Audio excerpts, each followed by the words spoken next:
sebulan paling digaji 150.000, ya 200.000 paling besar itu. Ya sedih banget lah gitu ngajar di MTs swasta gitu ya. Setelah kita datang visit gitu ya, review, jebret meledak ini ya videonya, nyampe ratus ribu yang nonton. Itu orang dari mana-mana datang tuh. Kalau untuk sekarang alhamdulillah bisa di angka belasan juta untuk sebulan ya. Menekankan harus memiliki sikap jujur ya. Jujur dalam arti apa? Nggak boleh berbohong terhadap akun diri sendiri gitu ya.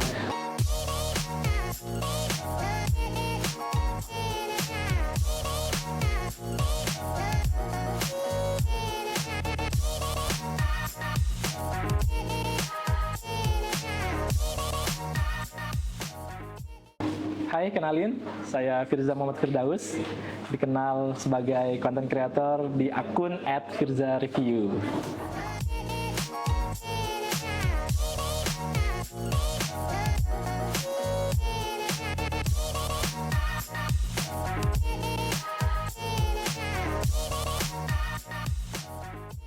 Iya, sebenarnya perjalanannya agak panjang nih ya kalau diceritain. Jadi kalau asal muasalnya sih kalau ditarik panjang gitu ya, Mas ya. Jadi sebelum jadi content creator ini saya mengalami beberapa kegagalan lah. Bisa disebut kegagalan di bidang akademik. Itu. Jadi saya pernah kuliah di kampus negeri di Banten ini, tapi harus apa ya bahasanya, harus pindah gitu ya karena acak-acakan gitu bahasa kitanya. Bukan 1 semester 2 semester, tapi ini 6 semester gitu, 6 semester. Ini juga jarang saya ceritakan di beberapa sosial media gitu ya. Jadi setelah saya terpuruk gitu ya di akademik, akhirnya memutuskan untuk pindah ke salah satu kampus Universitas Islam Negeri lah di Kota Serang ini, dan itu memulai lagi dari nol. Nah dari situ mungkin perjalanannya saya pindah dari pertanian ke pendidikan bahasa Inggris. Nah, teman-teman mahasiswa yang baru masuk itu kan kebanyakan alumni pondok pesantren. Sementara saya nggak ada basic di pesantren gitu ya. Sekolah di MTS negeri, Man negeri gitu ya. Sampai masuk ke Untirta, terus pindah ke UIN. Ngelihat teman-teman itu wah sangat luar biasa gitu bahasa Inggrisnya pada jago-jago. Sampai akhirnya saya memutuskan untuk belajar ke kampus Inggris. Ya, beberapa semester saya jalanin sampai di akhir semester itu ya lagi menyusun skripsi gitu ya. Sambil saya iseng-iseng storyin atau bikin video-video di status WA gitu ya. Ada produk senior, jualan sambal, jualan makanan apa gitu. Saya videoin gitu ya, saya makan segala macam. Sampai teman-teman tuh banyak yang support, ayo Bang Firza bikin YouTube-nya, ayo Bang Firza bikin akun Instagram-nya gitu. Dan kebetulan waktu itu saya lagi aktif di organisasi sosial ya, namanya Banten Food Bank. Waktu itu ada teman yang bisa desain sampai membuatkan sebuah logo gitu. Logonya tuh bukan Firza Review awalnya tuh mangan di Pitkui gitu ya. Terus saya bilang yang agak jasing-jasingan dikit lah gitu, mangan di Pitkui gitu ya.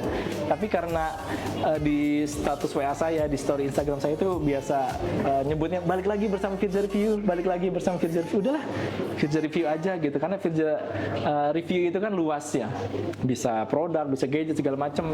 Cuma kalau kayak gadget atau handphone itu kan harus ada modal yang besar gitu ya. Jadi saya memutuskan apa yang bisa diproduksi setiap hari, ya makanan gitu kan ya. Saya jajan, saya beli apa bisa divideoin dan bisa jadi sebuah konten itu diproduksi tiap hari. Mungkin awalnya dari situ.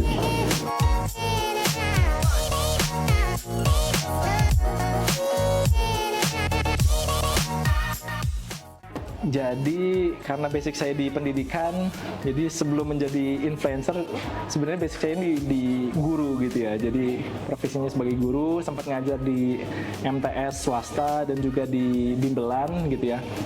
Sambil ngajar sambil juga bikin konten gitu. Tapi lama-kelamaan ternyata banyak banyak orderan masuk gitu, banyak endorsan masuk gitu. banyak endorsement masuk, sampai akhirnya deadline kadang bentrok sama jadwal ngajar gitu ya, apalagi kalau ngajar bimbel itu kan sore-sore gitu ya, kadang ada visit juga sore, kadang jadwal upload juga sore gitu. Akhirnya dari beberapa kelas saya kurang-kurangin 3 kelas, 2 kelas, 1 kelas sampai habis gitu ya. Sampai akhirnya saya memutuskan untuk full time menjadi seorang content creator.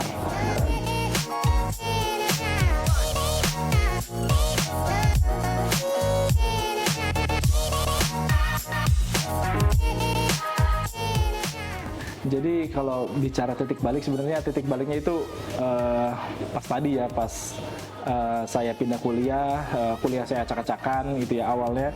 Terus saya niatkan untuk memperbaiki keadaan sosial, kondisi pribadi juga gitu, memperbaiki keadaan pribadi. Karena saya merasa malu, orang tua saya dua-duanya magister, sementara saya masa nggak lulus sarjana gitu kan ya. Sampai akhirnya tadi pindah dan memulai bikin konten. Awalnya sih iseng gitu ya, iseng gitu, kayak taruh HP gitu ya, videoin makan 2 menit 3 menit gitu, terus upload aja di Instagram dulu ya, namanya Instagram TV, IGTV kalau dulu tuh 2 menit 3 menit, nggak bisa ngedit, nggak bisa dubbing, nggak bisa apa-apa gitu ya, upload aja gitu ya. Terus kadang kalau ke restoran atau ke rumah makan itu kadang minta izin dulu, Bu, Pak, kita izinnya buatin konten. Kadang dikasih bonus, kadang dikasih setengah harga kayak gitu ya. Dari situ ternyata ya alhamdulillah.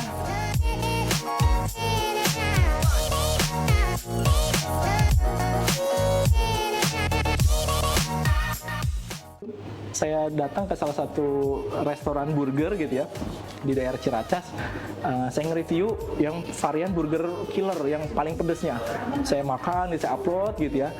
Sehari apa 2 hari kemudian tuh DM gitu ya, terima kasih Kak Firja karena udah mereview burger kami, karena Kak Firja kepedesan, kita kasih burger gratis sama minuman gratis buat Kak Firja katanya. Wah, itu pertama kalinya diapresiasi gitu ya. Alhamdulillah, dari situ sekitar mungkin 6 bulan lah ya perjalanan bikin konten, itu ada satu video di TikTok yang viral gitu, yang meledak deh. Waktu itu kita nge-review namanya Sang Ende ya, yang ada di Tak-Takan. Dari situ viral gitu, bahkan sampai anggota DPD RI itu pakai tempat itu untuk reses gitu karena melihat video kita. Nah, dari situ beberapa video ikut naik nih. Nah, dari situ mulai ada beberapa panggilan lah gitu ya, panggilan untuk datang ke rumah makannya atau ke restoran atau kafe gitu. Kak Firja. Nah, dari situ mulai banyak, terus kita sambil belajar juga ya, belajar editing, belajar voice over, color grading, segala macem. Dari situ mulai memperbaiki kualitas konten lah, sampai akhirnya tadi sambil ngajar, sambil konten di tahun 2023 lah, sekitar 3 tahun jalan, akhirnya memutuskan untuk resign dari kerjaan sebagai guru, dan itu udah memutuskan full time content creator itu di tahun 2023.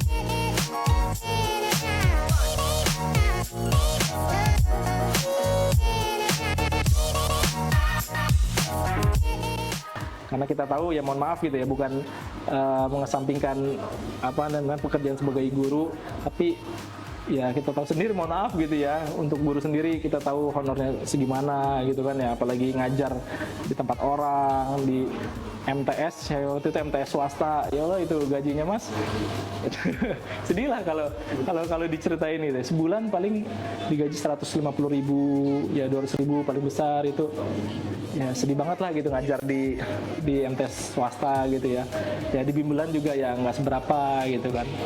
Alhamdulillah kalau di konten-konten ini sekali visit pun ya bisa ngebayar seharga honor sebulan tadi gitu tuh, sekali visit gitu.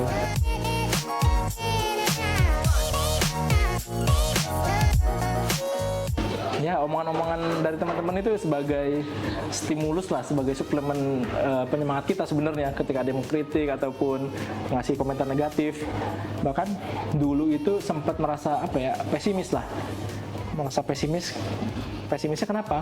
Pesimis ketika melihat kreator-kreator dari Jakarta atau kreator nasional gitu, yang melihat kok kayaknya kreator-kreator nasional tuh banyak disupport gitu loh, tapi kita semangat gitu ya, terus memperbaiki kualitas konten, sampai akhirnya kita bisa membuktikan kita bisa loh dengan kreator-kreator nasional tuh bisa setara, bahkan bisa melebihi kreator nasional gitu untuk kualitas konten kita.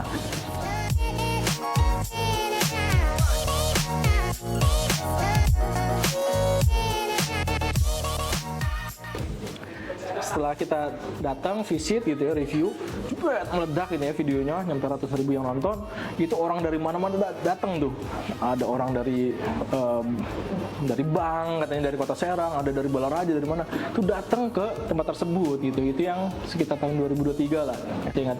Yang baru-baru ini juga kemarin kita nge-review ada namanya bakso prasmanan. Bakso prasmanan, ambil sepuasnya, kita datang, kita visit, viral lah videonya, sampai sekitar 2 juta penonton. Dan itu kewalahan tuh ownernya ngabarin, oh Mas Wirya mohon maaf ya, saya nggak bisa ngabarin, lagi produksi bakso lagi nih, bakso lagi produksi terus gitu, produksi. Itu padahal baru dari satu video gitu kan, meledak. Itu alhamdulillah udah banyak yang merasakan kebermanfaatannya lah gitu. Ternyata bukan hanya ownernya sebenarnya, bukan hanya ownernya yang merasa terbantu, tapi dari followers Firja Review pun sebenarnya terbantu. Kadang saya pun masih bingung gitu ya Mas ya, ketika malam misalkan mau makan malam kemana gitu ya. Saya sebagai food vlogger gitu istilahnya itu masih bingung sebenarnya kalau malam-malam mau jajan kemana sih gitu ya, bingung, apalagi orang lain. Jadi ternyata alhamdulillah bukan hanya ownernya yang terbantu, tapi followers dari review pun terbantu gitu, menjadi referensi wisata ataupun kuliner yang ada di Banten gitu, alhamdulillah.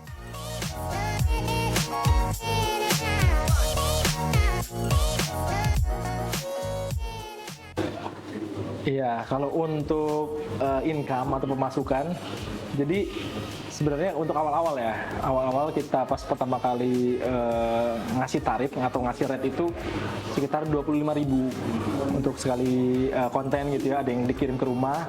Tapi kalau misalkan visit itu sekitar 50.000, 2 kali lipat biasanya, karena kan jarak juga. Dari situ kita terus membangun branding kita, terus makin banyak followers dan engagement semakin besar, kita menyesuaikan juga tarifnya atau rate-nya.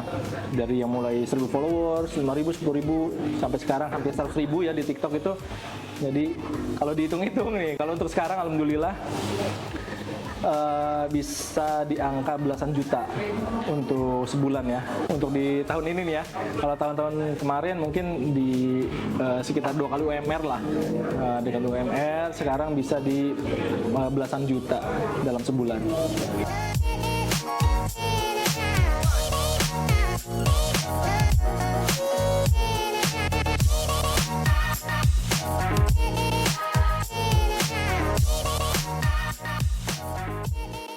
Dan sekarang juga sebenarnya kalau misalkan ada yang benar-benar membutuhkan gitu ya, kita dengan sukarela pun kita bantu sebenarnya.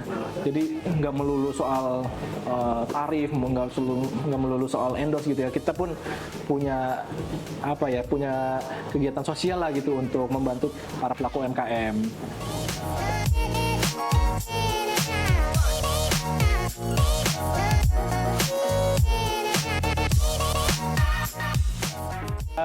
Jadi sejak SMA sih sebenarnya. Jadi saya kan dulu kan di tadi MTS, MAN gitu ya, negeri gitu ya. Itu sejak SMA sih saya tuh ngajar-ngajar anak-anak ngaji gitu ya di perumahan saya gitu ya, di komplek. Yang ngajarin anak ngaji, dari situ ya kuliah sampai sarjana. Akhirnya diminta sama masyarakat untuk jadi khotib gitu ya, ngisi kultum gitu ya. Jadi kadang imam juga gitu ya, imam tarawih, imam masjid gitu ya. Ya alhamdulillah kita bukan ustadz lah, bukan kita apa namanya ya, mengabdi lah ya, kita mengabdi ke masyarakat lah. Berhubung Ramadan kemarin kita pindah ambil rumah baru, jadi baru kemarin saya ngubungin ke pihak DKM di perumahan lama, di rumah orang tua sih. Orang tua itu minta untuk dihilangkan jadwalnya gitu, karena jadwalnya kan udah setahun nih sampai Desember, cuma karena pindah mungkin nggak kekejar gitu untuk jadi khotibnya, jadi imam di situ.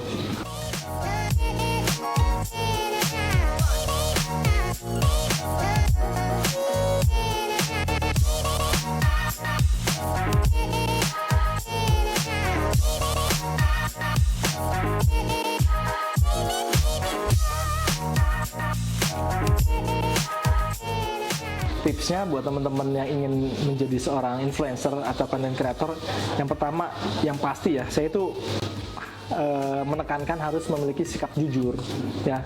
Jujur dalam arti apa? Nggak boleh berbohong terhadap akun diri sendiri gitu ya, karena itu kan akun kredibilitas diri kita sendiri ya. Jangan sampai, ini saya sering banget sih nyampein ke teman-teman yang lain, jangan sampai kita itu berbohong dalam arti beli followers gitu ya, atau followers bodong. Itu jangan sampai seperti itu, karena mohon maaf, ketika kalian itu beli followers, kalian berani ngasih harga gitu ya, istilahnya ke owner, sementara owner endorse nggak ada feedback untuk owner tersebut. Itu yang sangat saya marah ya sebenarnya.